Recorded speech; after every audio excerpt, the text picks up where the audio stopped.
Hello, aspirants, and welcome to the UPSC Analyzer. Today, we will discuss newspaper analysis dated 20th of April 2023. First news है India world's most populous with 142 crore by mid 23।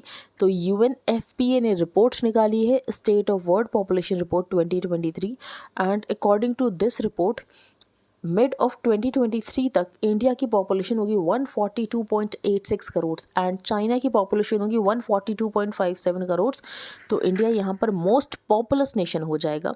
अगर हम देखें 15 to 64 में कितनी population होगी, तो 15 to 64 age group ये यहाँ पर कंप्राइज करेगा 68% ऑफ द टोटल पॉपुलेशन।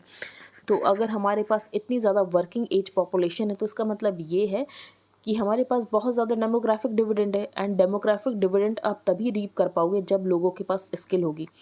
तो इंडिया को फोकस करने की ज़रूरत है एजुकेशन के ऊपर, स्किल के ऊपर, स्पेशली जो यहाँ पर रूरल यूथ है, सो दैट हम अपने डेमोग्राफिक डिविडेंड को रीप कर सकें। बाकी यहाँ पर जॉब क्रिएशन के लिए मैन्युफैक्चरिंग को प्रमोट करने की ज़रूरत है, डिस्ट्रिक्ट लेवल एंटरप्रेन्योरशिप को यहाँ पर प्रमोट करने की ज़रूरत है। बाकी भी यहाँ पर डेमोग्राफिक इंडिकेटर्स दिए हुए हैं कि इंडिया की पॉपुलेशन कितनी होगी, 15 to 64 एज ग्रुप पे यहाँ पर कितनी पॉपुलेशन होगी, 65 से ज़्यादा यहाँ पर कितनी पॉपुलेशन होगी, टोटल फर्टिलिटी रेट यहाँ पर 2 हो चुका है। इसका मतलब ये है कि over a period of time हमारी पॉपुलेशन कम ही होगी एंड लाइफ एक्सपेक्टेंसी है 72.5 years and China and world से आप कंपेयर कर सकते हो, ये यहाँ पर डेटा दिया गया है। नेक्स्ट है no data from government that same sex marriage elitist idea. तो बेसिकली यहाँ पर सुप्रीम कोर्ट के पास पिटीशंस गई हैं किसको लेकर कि सेम सेक्स मैरिज को यहाँ पर रिकग्निशन मिलना चाहिए। सेंट्रल गवर्नमेंट का क्या कहना है? सेंट्रल गवर्नमेंट का ये कहना है कि ये जो आपके पास पिटीशंस आई हैं सेम सेक्स मैरिज को रिकग्नाइज करने के लिए, ये एक्चुअली एक एलिटिस्ट आइडिया है एंड इसका ब्रॉडर एक्सेप्टेंस नहीं है, अभी इसका सोसाइटल एक्सेप्टेंस नहीं है। अब यहाँ पर चीफ जस्टिस ऑफ इंडिया का ये कहना है कि ये जो बात आपने कही कि आपके पास इसके लिए डेटा है, तो सेंट्रल गवर्नमेंट के पास यहाँ पर कोई डेटा नहीं था। तो supreme court Wednesday said there was no data from the government to back its contention that what is presented before it by the petitioners seeking legal recognition of same-sex marriages is mere urban elitist view for the purpose of social acceptance। And basically यहाँ पर chief justice of India का ये कहना है कि कोई ऐसी चीज़ जिसके ऊपर खुद इंसान का कंट्रोल नहीं है उसके बेसिस पर स्टेट डिस्क्रिमिनेट नहीं कर सकता है। तो the principle is very simple, the state can't discriminate against an individual on the basis of a characteristic, जिसके ऊपर पर्सन का यहाँ पर कोई कंट्रोल ही नहीं है। एंड कोई चीज़ अगर इन्नेट है, कोई यहाँ पर होमोसेक्सुअल है, हेट्रोसेक्सुअल है, ये तो इन्नेट है ना। तो अगर कोई चीज़ इन्नेट है तो उसमें क्लास बायस तो नहीं हो सकता कि ये सिर्फ यहाँ पर एलिट लोग ही होमोसेक्सुअल हो सकते हैं, बाकी लोग होमोसेक्सुअल नहीं हो सकते हैं। तो something which is innate can't have a class bias, it may be more urban in its manifestation. उसका रीज़न ये है कि जो लोग अर्बन है basically they are coming out of the closet and जो यहाँ पर रूरल एरियाज में लोग रह रहे हैं उनके अंदर अभी भी इतना करेज नहीं है and they are not coming out of the closet. ये कुछ यहाँ पर रीज़न हो सकते हैं। और बाकी यहाँ पर जो बात रही कि गे कपल्स अडॉप्ट कर सकते हैं या नहीं कर सकते हैं, तो चीफ जस्टिस ऑफ इंडिया का ये कहना है वैसे भी सिंगल पर्सन तो अडॉप्ट कर ही सकता है। तो अगर यहाँ पर कोई गे कपल है वो उसमें से एक इंसान तो अडॉप्ट कर ही सकता है ना। तो ये यहाँ पर एक इशू है जो कि हम डिस्कस करेंगे एक्सप्लेन्ड पेज पर। अभी हम चलते हैं आगे। Tamil Nadu passes resolution seeks benefits of SC reservation for Dalit Christians. तो बेसिकली जो दलित क्रिश्चियंस या इस्लाम में कन्वर्ट हो जाते हैं उनको रिजर्वेशन का बेनिफिट नहीं मिलता है। तो क्या उनको रिजर्वेशन का बेनिफिट मिलना चाहिए? उसके लिए यहाँ पर सेंट्रल गवर्नमेंट ने एक कमीशन बनाया है। कमीशन अपनी रिकमेंडेशन देगा, उसके बाद यहाँ पर सेंट्रल गवर्नमेंट एक्ट करेगी। इससे पहले क्या कोई कमीशन बन चुकी है? तो रंगनाथ मिश्रा कमीशन बन चुकी है, जिसने ये कहा भी था कि जो दलित यहाँ पर क्रिश्चियंस या इस्लाम में कन्वर्ट हो रहे हैं उनको भी यहाँ पर रिजर्वेशन का बेनिफिट मिलना चाहिए। After covid Lok Sabha polls to further delay 2021 census. तो यहाँ पर 2021 का सेंसस और ज़्यादा डिले हो जाएगा। उसका रीज़न क्या है? तो पहले तो कोविड हो गया था, फिर उसके बाद यहाँ पर उससे पहले यहाँ पर एनआरसी का थोड़ा इशू चल रहा था कि एनआरसी किया जाएगा नहीं किया जाएगा, फिर कोविड आ गया और अभी यहाँ पर लोकसभा के इलेक्शंस होंगे, उसके बाद ही शायद यहाँ पर 2021 का सेंसस हो पाए। नेक्स्ट है Indian scientist find genetic markers linked to premature birth. तो यहाँ पर एक इनिशिएटिव है, इनिशिएटिव का नाम है गर्भ इनी इनिशिएटिव। क्या चेक किया जा रहा है? बेसिकली यहाँ पर जो प्री टर्म बर्थ्स हैं क्या इससे रिलेटेड कुछ है? नहीं है। प्री टर्म बर्थ्स क्या होता है? तो बेसिकली बर्थ्स जो कि यहाँ पर 37 वीक्स जेस्टेशन के कंप्लीट हो उससे पहले यहाँ पर बर्थ हो जाए तो उसको बोलते हैं प्री टर्म बर्थ्स।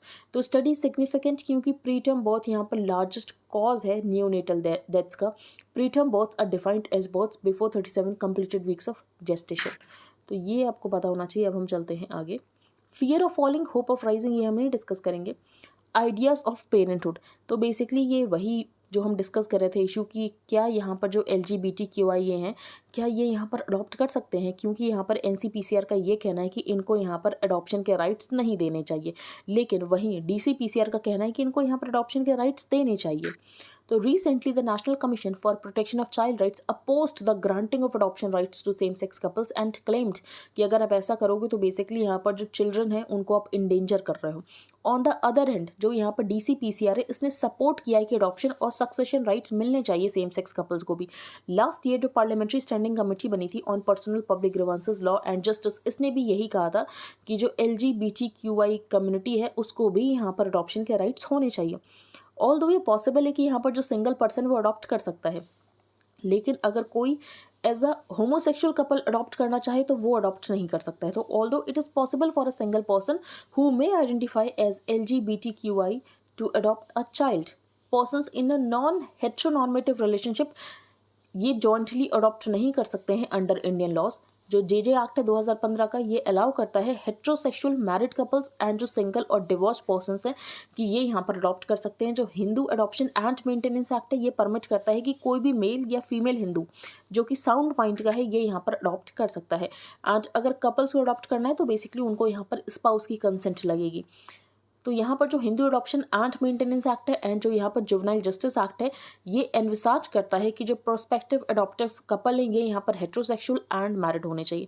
तो अगर कपल को अडॉप्ट करना है तो बेसिकली यहाँ पर होमोसेक्सुअल कपल जो हैं ये अडॉप्ट नहीं कर सकते हैं।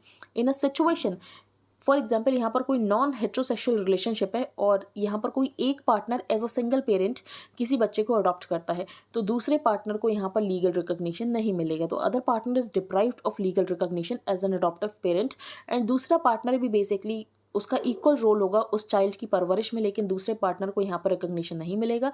The child two is denied the rights and benefits. For example यहाँ पर जो दूसरा पार्टनर होगा उसकी प्रॉपर्टी नहीं मिलेगी बच्चे को। फैमिली यूनिट्स इवॉल्व हो रही हैं एंड ये बात यहाँ पर सेंट्रल गवर्नमेंट को समझने की ज़रूरत है कि फैमिली यूनिट्स यहाँ पर इवॉल्व हो रही हैं। अभी आपको टिपिकल फैमिली स्ट्रक्चर नहीं मिलेगा, अभी हमें लिव इन रिलेशनशिप्स देखने को मिलता है, अभी हमें क्वेयर रिलेशनशिप्स देखने को मिलता है। और ये बात सुप्रीम कोर्ट ने भी एक्नॉलेज की है Deepika Singh versus Central Administrative services में कि फैमिलियल रिलेशनशिप यहाँ पर इवॉल्व हो रहा है एंड हमें इसको एक्सेप्ट करने की ज़रूरत है, साथ ही साथ हमें सारे राइट्स भी प्रोवाइड करने की ज़रूरत है। तो family units are evolving beyond the conventional norms of heterosexual marriages, और ये एक्नॉलेज किया गया सुप्रीम कोर्ट के द्वारा in Deepika Singh versus Central Administrative Services. अब ये दीपिका सिंह का केस क्या था, तो बेसिकली इससे पहले इन्होंने 2 बच्चों को अडॉप्ट किया था एंड 2 बच्चों में इनको यहाँ पर मैटरनिटी लीव मिल चुकी थी एंड जब इनका तीसरा खुद का बायोलॉजिकल चाइल्ड था तो इनको यहाँ पर मैटरनिटी लीव देने से मना कर दिया गया था। ये यहाँ पर केस था। तो in the context of adoption the United Nations convention on the rights of the child ये कहता है कि अगर यहाँ पर अडॉप्शन देखा जाता है तो बच्चे का इंटरेस्ट यहाँ पर देखा जाता है कि best interest of the child के अकॉर्डिंग यहाँ पर अडॉप्शन को अलाउ करना चाहिए या तो डिसअलाउ करना चाहिए। The JJ act defines the best interest of the child to mean कि बेसिकली यहाँ पर जो भी पर्सन जिसको भी यहाँ पर अडॉप्शन के लिए अलाउ किया जा रहा है ये बच्चे की बेसिक राइट्स और नीड्स को इंश्योर कर सके, आइडेंटिटी को इंश्योर कर सके, social wellbeing and intellectual development. The adoption regulations is to plate that child का बेस्ट इंटरेस्ट ये यहाँ पर पैरामाउंट कंसिडरेशन होगा while processing any adoption placement. The best interest of the child ये ऑपरेट नहीं कर सकता in exclusion of other human rights.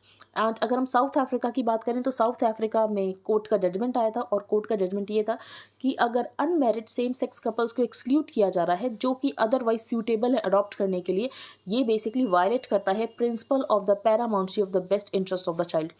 Sexual orientation या मैरिटल स्टेटस की बात करें तो ये सोल बेसिस नहीं हो सकता for the exclusion of same sex couples from jointly adopting as long as ये यहाँ पर सूटेबिलिटी क्राइटेरिया को मीट कर रहे हैं एंड ये best interest of the child को इंश्योर भी कर सकते हैं। The lack of legal recognition of marriage among same sex couples ये रीज़न नहीं हो सकता कि इनको यहाँ पर एक्सक्लूड कर दिया जाए, क्योंकि जो कारा है जो सेंट्रल अडॉप्शन रिसोर्स अथॉरिटी है ये एप्लीकेशन को परमिट करता है from adoptive parents in live in relationship अगर ये एग्जामिन कर रहा हो on a case to case basis. And बाकी बहुत सारे कंट्रीज यहाँ पर अलाउ करते हैं अनमैरिड सेम सेक्स कपल्स को कि ये यहाँ पर अडॉप्ट कर सकते हैं। नेक्स्ट हम चलते हैं आगे। नेहरूज हिंदूनेस ये आर्टिकल ज़्यादा इंपॉर्टेंट तो नहीं है, लेकिन एक बार हम डिस्कस कर लेते हैं। फॉर एग्जाम्पल, एक बहुत ज़्यादा फेक न्यूज़ फैलती है कि ये बात किसने कही थी। कौन सी बात? I am a English man bye education, Muslim by culture and Hindu only by accident. And आपको कोई भी आंसर दे देगा इसका कि ये बात यहाँ पर पंडित नेहरू ने कही थी, लेकिन एक्चुअली ये बात कभी भी पंडित नेहरू ने नहीं कही थी। हिंदू महासभा, जो कि बेसिकली एक फो थी इंडियाज़ फर्स्ट प्राइम मिनिस्टर की, इन्होंने इस लाइन को पॉपुलराइज किया और ये कहा कि ये बात तो यहाँ पर पंडित नेहरू ने कही थी, लेकिन एक्चुअली इन्होंने नहीं कही थी। तो Nehru is an Englishman bye education, Muslim by culture, Hindu only by accident. Subsequently his haters ने एट्रीब्यूट कर दिया कि ये बात इन्हीं ने कही थी, जिसकी वजह से बहुत ज़्यादा ऑथेंटिक लगे। एंड इससे पहले यहाँ पर जो यूपी के चीफ मिनिस्टर हैं वो भी ये बात कह चुके हैं कि कुछ लोगों के एंसेस्टर्स तो ये कहा करते थे कि हम तो एक्सीडेंटल हिंदूज़ हैं and they can't call themselves Hindus। तो prime minister Narendra Modi's followers have mounted a systematic campaign, and यहाँ पर जो हमारे फर्स्ट प्राइम मिनिस्टर हैं उनको इस तरीके से प्रोजेक्ट करने की कोशिश की जाती है कि ये सिर्फ यहाँ पर नॉन हिंदू नहीं थे, ये एक्चुअली एंटी हिंदू थे। एंड जो भी इनका कॉन्ट्रीब्यूशन रहा है पंडित नेहरू का, उसको यहाँ पर मेलाइन करने की कोशिश की जाती है। क्या रियलिटी में नेहरू एंटी हिंदू थे या नहीं थे, वो यहाँ पर बताया गया। तो एक्चुअली वो नहीं थे, क्योंकि वो बहुत ज़्यादा रिस्पेक्ट करते थे रामायण को, महाभारत को, भगवद गीता को, वेदास में मानते थे, उपनिषद्स में मानते थे। His description of the Himalayas and the Ganga, which is regarded as the cradles of Indian civilization, उसकी बात करते हैं।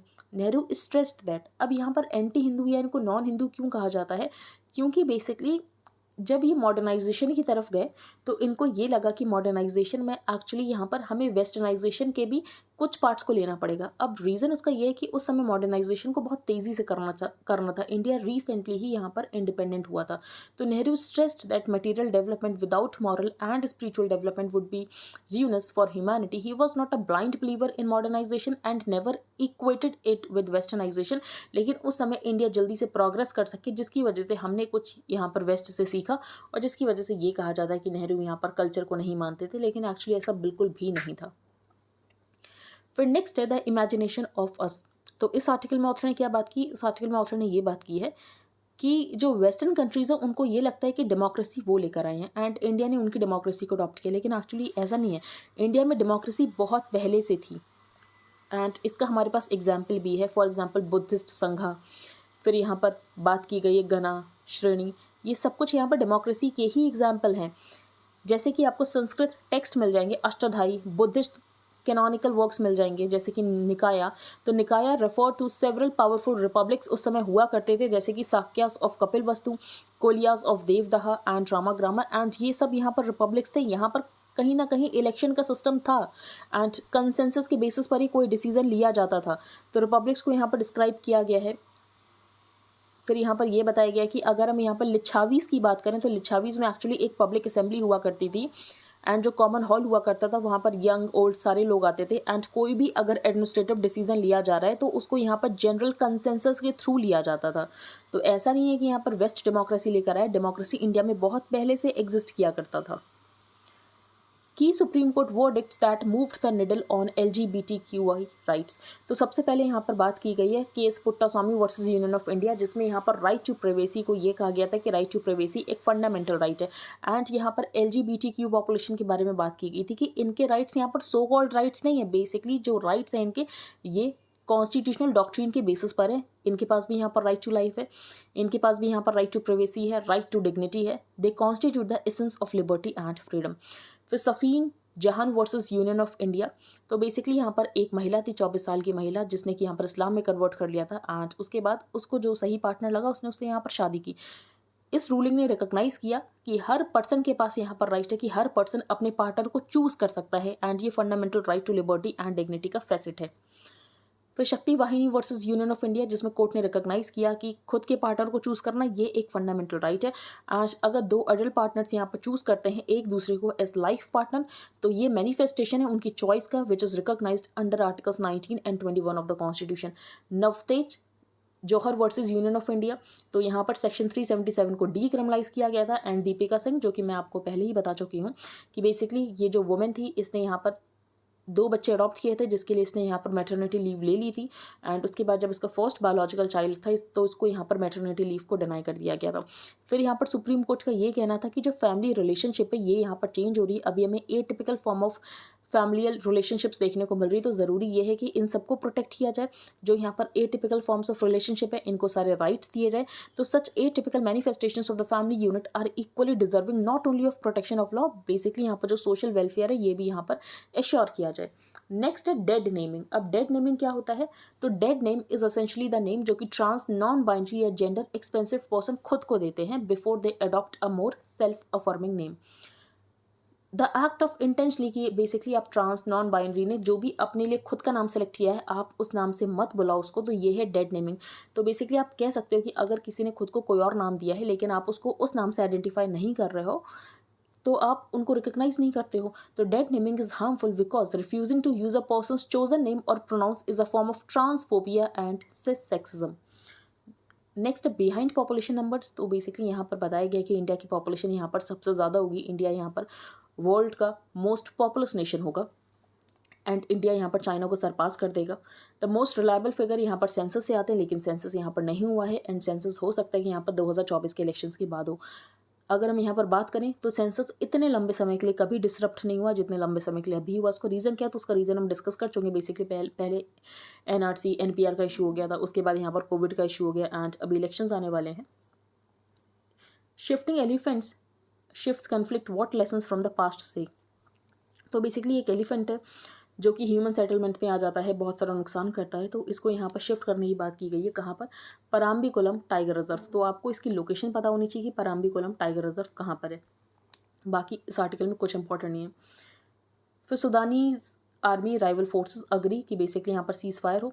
तो ये सब आपको याद नहीं रखना है कि यहाँ पर क्या चल रहा है। जो मिलिट्री है एंड जो पैरा मिलिट्री है, बेसिकली आपस में इनकी लड़ाई हो गई है, जो जिस वजह से यहाँ पर सुदान न्यूज़ में है। आपको यहाँ पर सुदान की लोकेशन देखनी है और इसकी कैपिटल है Khartoum. Government green flags project to aid research and development in quantum technology.